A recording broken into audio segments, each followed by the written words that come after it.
The package is secured. The package is secured.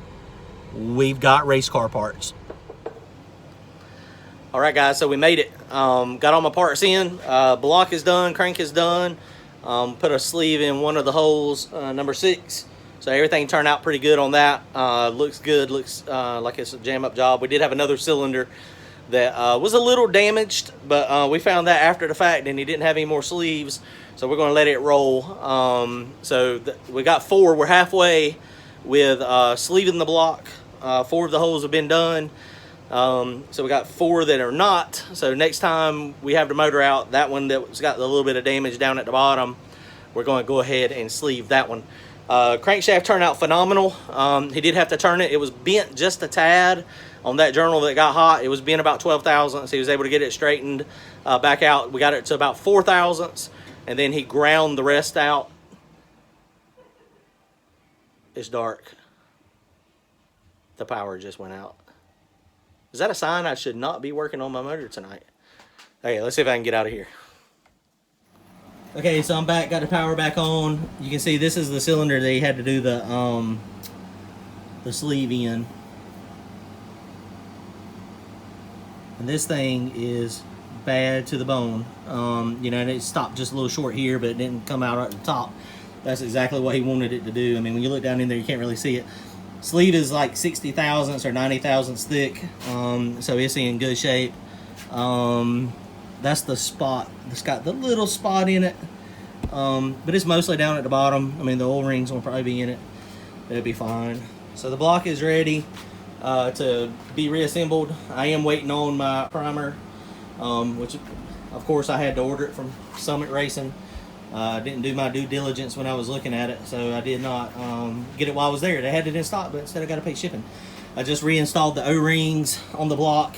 The way this one is, it has one groove between each of the cylinders because of the cylinder wall. It's a 4.165 bore engine, so we don't have much room, so the O-rings overlap, and so you see you make a figure 8. This O-ring is one piece. It starts here and goes down and up and then back here, and then you have on this one you have a half moon down in the bottom and then a half moon up there. So basically it's just got one piece of wire that is in between. Wish there was enough room to, you know, get 2 pieces of wire in there, but I mean, there's just not the way we O-ringed it. So, you know, but it's okay. It seems to hold the gasket fine. What I'm gonna do tonight, I'm gonna go ahead and file fit the rings. So I'll show you guys how I do that, how I do the file fitting process. I'll slide all the rings down in each bore, get those file fit, and then I'm gonna install the rings on the pistons. And then so hopefully tomorrow night, when I get my adhesive, I'll get the bearings glued together and get the crank in, and hopefully have an assembled short block tomorrow night. Here's a look at the crankshaft. See, it's got a Bryant Racing crankshaft, 3.34 stroke, little baby crank. It does have a big block Chevrolet snout. It turned out really nice. Turned 10-10. Everything looks good on the journals. Thrust bearing down there still looks good. Crankshaft turned out nice. I mean, it's a nice, you know, billet crankshaft. You can see it took a couple beatings when the rod broke, but you know, it is what it is. It's holding together. It's going to be fine. Okay, so let's talk about ring gap real fast. So I got my first ring and my second ring, so you can see the difference in the color of the rings. The N, I don't know what that stands for. Nitride maybe, I don't know, I'm just guessing. But this is my second ring, and you can tell by this is my second ring. If I can get this thing to focus, you can see this is that Napier. Oh, that's what the N stands for, Napier. So it's got the little scraper, and I can feel it with my finger there. And this is the second ring down. And so this is the top ring, and you know, it does have an up and a bottom. That has an N, so this is not a Napier. So maybe the N is just to tell you which way is up. A lot of them have that. But this one is beveled, and the bevel always goes to the top inside. And what happens is the compression comes down, and then it goes down by the bevel, and then the compression is to take and it pushes it out. So it's kind of like it's just a way to help the ring seat when it gets pressure on it. So the gas ports is another way that they do it. They do lateral gas ports and they do vertical gas ports.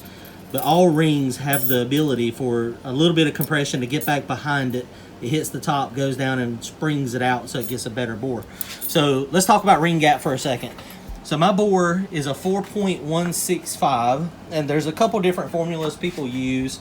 I usually do the bore diameter times about 0.00075. My goal is to get them about 30 to 32 thousandths. The key, I don't know who coined this, I've heard it a long time and it's accurate, that if you gap your rings too loose, only you will know, but if you gap them too tight, everybody will know. And of course what that means is, you know, if there's not enough gap, if you don't have enough gap in the ring, then under extremely high pressures, these things will butt, and when they butt, typically they stick, and then it'll knock the ring land off the piston, and then you go to do a nice smoke show, so you blow it up. So that's why, you know, a lot of times you want excessive gap. Another thing to think about when you're gapping the rings, you know, I think almost everybody recommends it now, but when you're doing the rings, you know, you want to make sure they're installed in the bore and square. And so I'll use a piston and I'll get it down in there just a little bit. Always make sure there's a ring on a piston so that it stops at the same, you know, depth, and then you measure it, and then you just see what that gap is. You always want to gap the second ring just a tad more than the upper ring. And typically I do 1 or 2 thousandths. I don't think it has to be a lot bigger from what I've seen, but basically what you're trying to do is any compression that gets by the top ring, you don't want it to get in between the top ring and the second ring, because what it'll do, it'll cause that top ring to flutter, and then you'll lose your ring seal. So you want it to just go on down through there. I mean, it'll be blow by is what it is, but you know, that's okay. You don't want it to stick in there. I remember a long time ago, they used to recommend on the second ring to actually gap it tighter than the top ring. That was a long time ago, but I don't think anybody's recommending that now. Essentially, that second ring there it's not a compression ring, it's a scraper. It's an oil scraper is all it is. So let's gap these things up and see what we got. Okay, so I got my first one gapped up, and I did spend a lot of money getting me a custom ring pusher downer is what I call it. It's a great tool. Got a handle built onto it. I will custom make these for people if they want them. You know, it's on a as needed basis, I guess. But if anybody wants a custom piston installer, I can show you how to get those. But basically what I do, it's got the second ring on the piston. You can see it. So all you do is just take it, and it's going to automatically stop it. You just push it down in the bore. It stops it, and then you take your filler gauges and you simply run them through to make sure that they fit. So on this one, I've got 32 thousandths on the top ring, and the second ring is at 35 thousandths. So that's perfect. So I'm not even going to have to gap these. Now the box on the piston rings, I mean, they're 4.165. So I mean, you know, generally you do have to gap them. If you do need to gap them, I'll show you how to do that. What I do if there's a couple of them that are going to be off, but you know, honestly, hopefully they're all exactly like that. And if it's only a thousandths or so off, I mean, that's really easy to fix. These top rings, the second ring is real easy to open, to gap by hand, but the top rings that are a harder steel, they are much more difficult. And they make fancy ring grinders. Some of them have a handle, and some of them have electric. I have gapped them before with a side grinder, but you know, that's not really recommended. But so I'll show you how to do that. Okay, so if you're going to hand file the rings, this is what we do. We just set, you know, a nice file up in the vise, and what you want to do is, this is the way it cuts. When you push it this way, it's cutting. When you pull it, it's not cutting. So what you would do is, with both hands, you squeeze.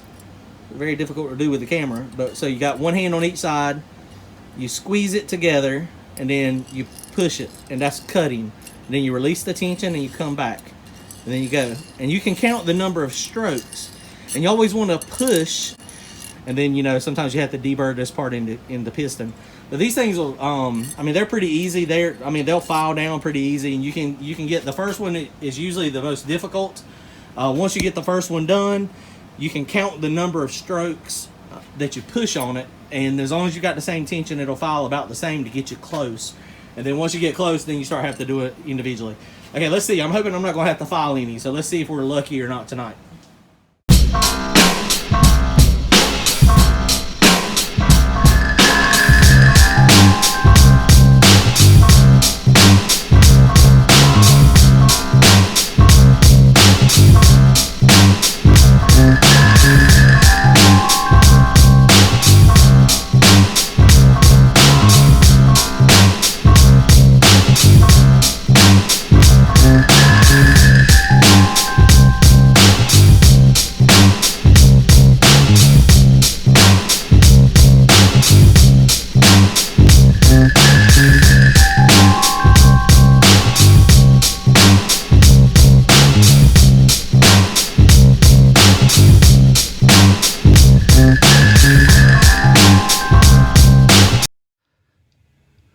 Alright, so we got a lot done on the motor tonight. Pretty happy with the progress.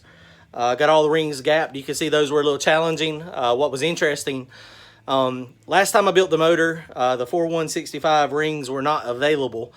So I had to get 155 rings. And so, you know, basically what that meant is the gap was excessive. I had about 50 thousandths gap. So it had plenty of gap. Didn't have to worry about it butting. And these CP pistons, they use a custom ring, so they were the only ones that were doing it. So I didn't have to do any ring filing at all. So today I actually got the 4165 rings. And the ones that do not have the sleeves in it, so those have been 4165 for about 5 years now, 6 years, and we've been running it pretty hard. So those did not have to be gapped. They were perfect, right within a thousandth or two of, you know, 32 thousandths on the top ring, and, you know, 35 thousandths, 36 thousandths on the second ring. So those were perfect as far as the rings go. The one that I just got to sleeve, that was the second one I tried to install.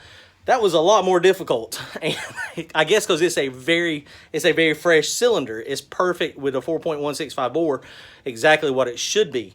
So I had to do a lot of grinding on that. It was about 4 thousandths smaller than the other ones.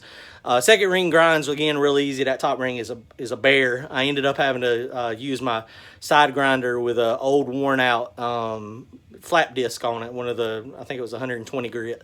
And if you go real slow, just don't get the ring hot. I mean, it works fine. You just have to make sure it stays square. And then I hand finish it. So I ended up doing that on that one. The other three that had sleeves, they had to get cut a little bit, but it wasn't terrible. So those went pretty smooth. So, you know, overall, I mean, I'm ready to go. I mean, crank will be in it tomorrow, hopefully, as long as my glue from Summit comes. It's funny. I guess I could do another video. Need to go to Summit again, but this time mail order. But, you know, it's coming together. Real happy with the progress tonight. I don't know if y'all noticed, the way I did that too is after I put those rings in the cylinder, I left it in the cylinder. And then I grabbed the piston and the rod for that cylinder, and then I, you know, put the ring on it as I was going.